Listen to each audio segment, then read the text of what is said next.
wish karong Pasko ay nga ang akong mga soul magpadayon sa pagpangalagad o mabalik ang akong pamilya sa pagpangalagad sa Ginoo.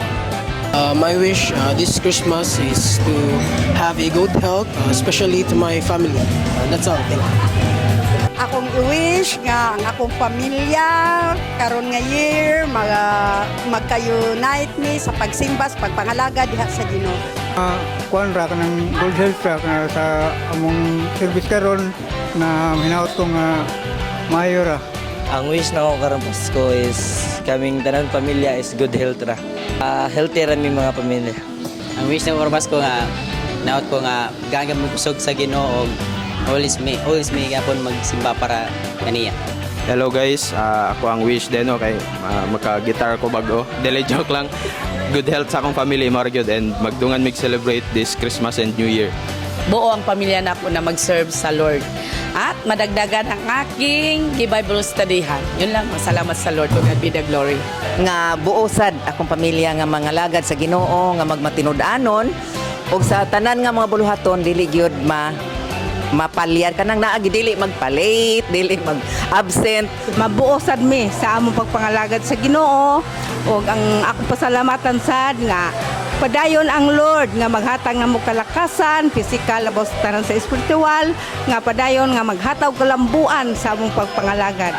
Sana kanang tibok pamilya na mo nga mag-serve na sa Lord. Ang kalambuan sa pagtuo, padayon lang. Mas magamit pa ni Lord o maging mas malig-on pa sa pagtuo o puhon-puhon in God's time kay makompleto nami nga magsimba ug mag-alagad sa Ginoo. Good health and for my music ministry to grow more, and not just that, most importantly for my mama for good health and makompleto nami for the next Christmas. Hello. Naadiha ang kalipay kanunay sa among mga kasing-kasing, especially sa among family, and of course naadiha sa may kahimtang pod nga ako ang pamilya, and sa moabot nga tuig is mao gyapon i-sustain gyapon ta sa to. Maarat ako. So I wish for this Christmas is joy, peace, and love from the people who's close to me. More blessings to come nga makagraduate nga good health, especially to my family. Kani akong mga friend nga kanadugay na nawagtang tao mo balik sa pagsimba o kadan ako sila diri, then good health sa family, mawa na niya akong sakit. Sa Christmas in the whole year of 2026, praise the Lord. Ang mga pass na ko sa una is ma-okay na, then tagaan pa ko blessing ni Lord o kanang taas nga kinabuhi o labaw sa tanan good health permanently. Peace, healing sa physical, emotion, spiritual, mental, reconciliation, o the most important, salvation, the more soul nga maluwas o gamito na tong church para daghang mga soul nga muduol o mahimo a true disciple of Christ. Ang wish nako karong Pasko is healing sa tanang adunay sakit, physical, sa mga nasakitan sa emotion, o sa spiritual pod nga aspect nga unta ang tanan ma-restore, ma-heal sa power sa tuang Ginoo. God bless. Akong wish karong Pasko is ang recovery para sa mga biktima sa tanang kalamidad.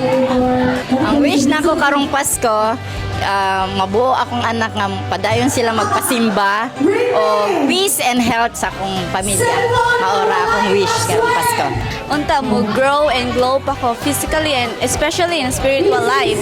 And unta makumpleto na ko akong devotion daily.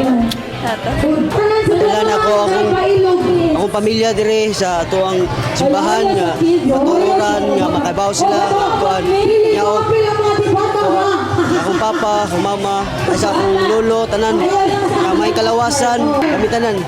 Unta mapadayon na nako ang akong na sugdan sa una o makabalik ko sa ministry.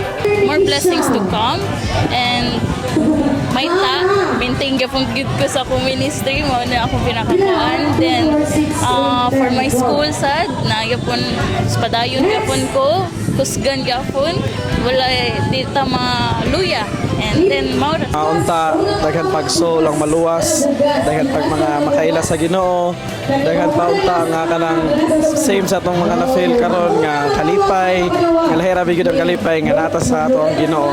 Ang wish ko no sa Kapaskuhang ito ay yung lahat ng may mga karamdaman ay pagalingan na ng Lord at lahat ng may problema, nahihirapan, bigyan ng katugunan o solusyon at lahat ng may mga pagsubok, ang wish ko sa kanilang lahat ay malagpasan nila ang lahat ng pagsubok upang sa gayon lahat ay magiging masaya itong Kapaskuhan at upang ang puso ay punong-puno ng pagpapasalamat sa ating Panginoong Hesukristo.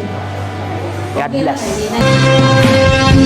Aking mamasdan ang kalawakan, hindi ko maunawaan ang iyong dahilan kung bakit ako'y pinili mo tinalagaan. Lalo na sa mga taong may problema, isang bagay na dapat mong iwasan, huwag kang magreklamo sa mga tao na may mga karamdaman, huwag kang magreklamo sa halip, mga kapatid, magpasalamat ka sa ating Panginoon. Amen.